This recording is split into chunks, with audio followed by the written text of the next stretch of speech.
were located suffering from gunshot wounds. Those two juveniles have been taken to an area hospital where they are currently receiving treatment for those injuries.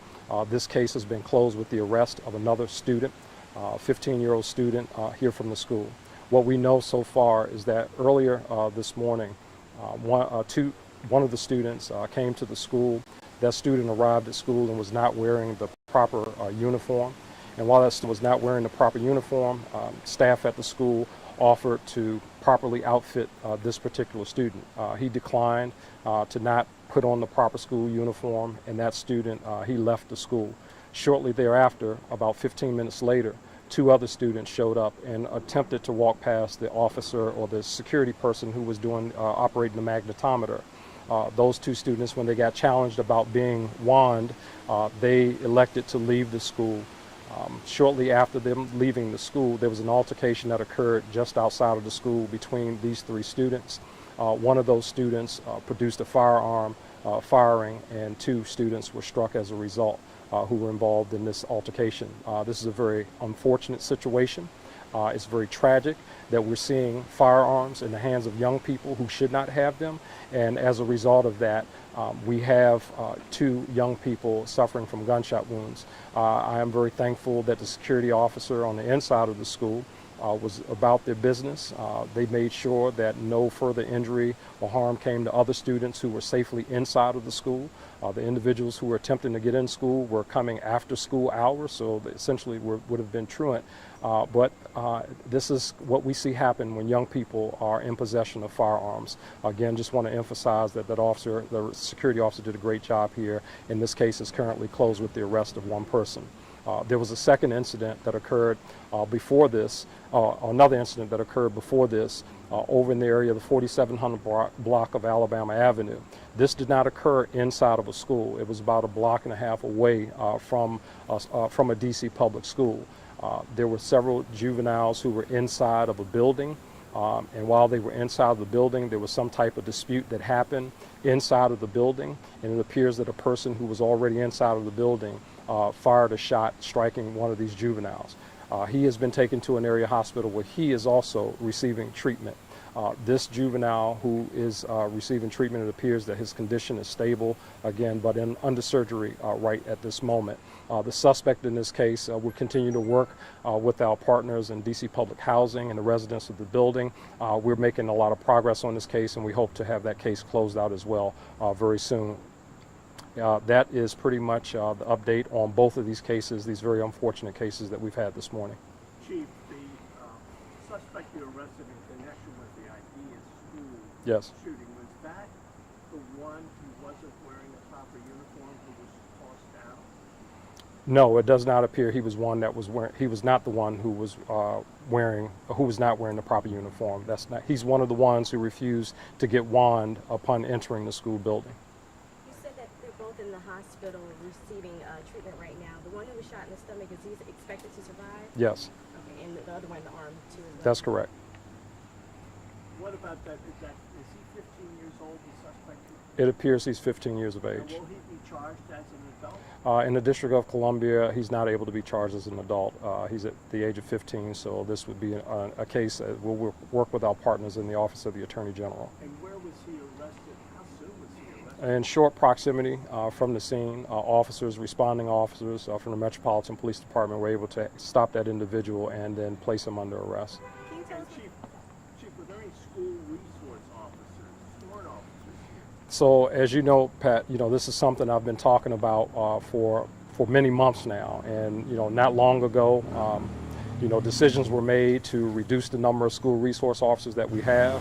As of July 1st, we've had to reduce our school resource officers down to about 60 school resource officers. So we cover right now in the cluster model, which means a reduced number of officers. And every year for the next 3 years, we're required to reduce school resource officers by 20 until we don't have any school resource officers. I think incidents like this really underscores the importance of having our school resource officers who are able to really interact with young people in the schools, understand when we have disputes that happen.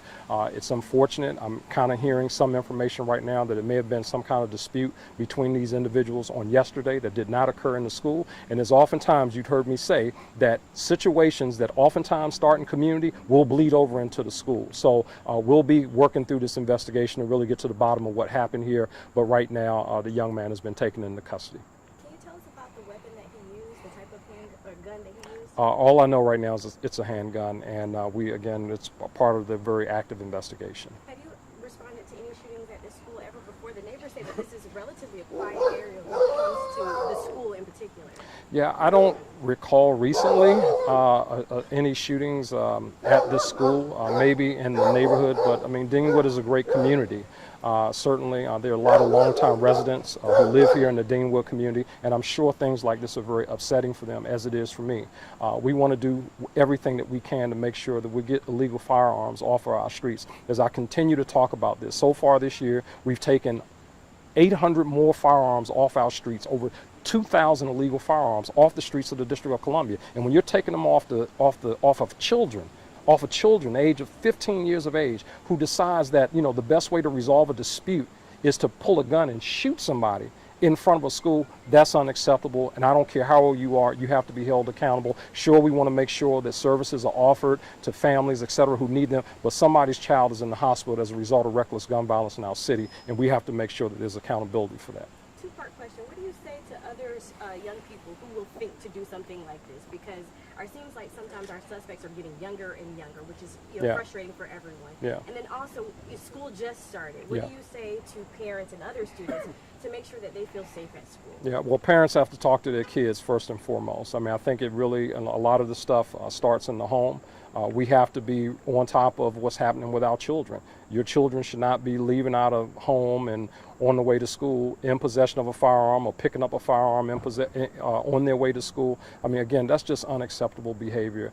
For our students, we want to make sure that we have safe and secure learning environments for our students. I am so happy that none of the children who were inside of the school were physically impacted by this, but the mental piece that goes along with this. We want to make sure that there are support services for the students at this school. Obviously, these are all children who were or who are members of the same school body, so we have to make sure that the children here get the services that they need. But at the end of the day, we need parents to also be parents as well. Talk to your students about resolving conflict, and resolving conflict without involving a gun.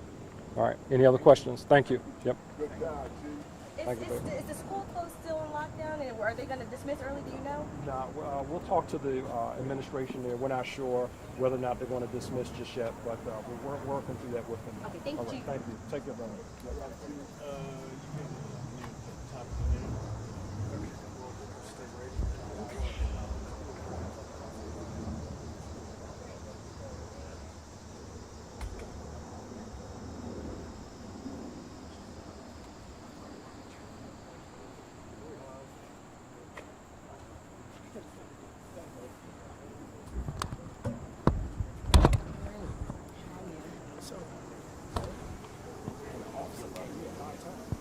He looked at me and said, "Oh no, you're not you. Who are you?" The one with the man's on. And then one around there said, "Oh no, you're not news." I said, "No." He said, "Who are you?"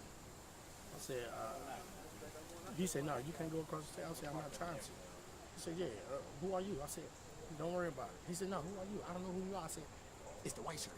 He said, "No, who are you?" Then I walked off. Then I came back. He said, "Oh no, I know exactly who you are now. You know, man, if you go around the other side," I didn't say nothing. That's why I asked her, "What is your name?" So I could call Julie to talk about you, right? Like, you're not going to disrespect me or anything.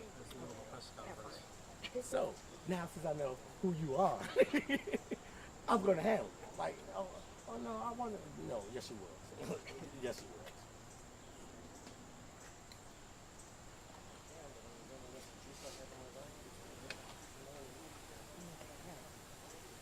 Nowhere near my car, and I can't get to it. I'm walking 6 blocks away.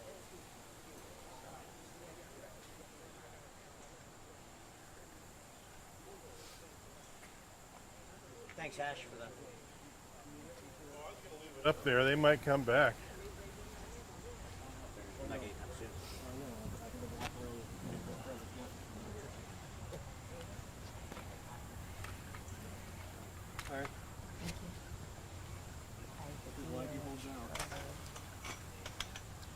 Idea Charter School, he said? I can't see it. It's Idea, right? Yeah. I don't want to get anything wrong today in my tweets hash.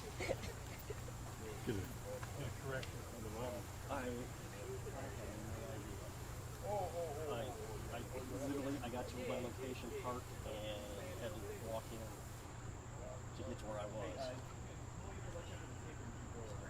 I have not a freaking clue. Okay, the officer will let you know.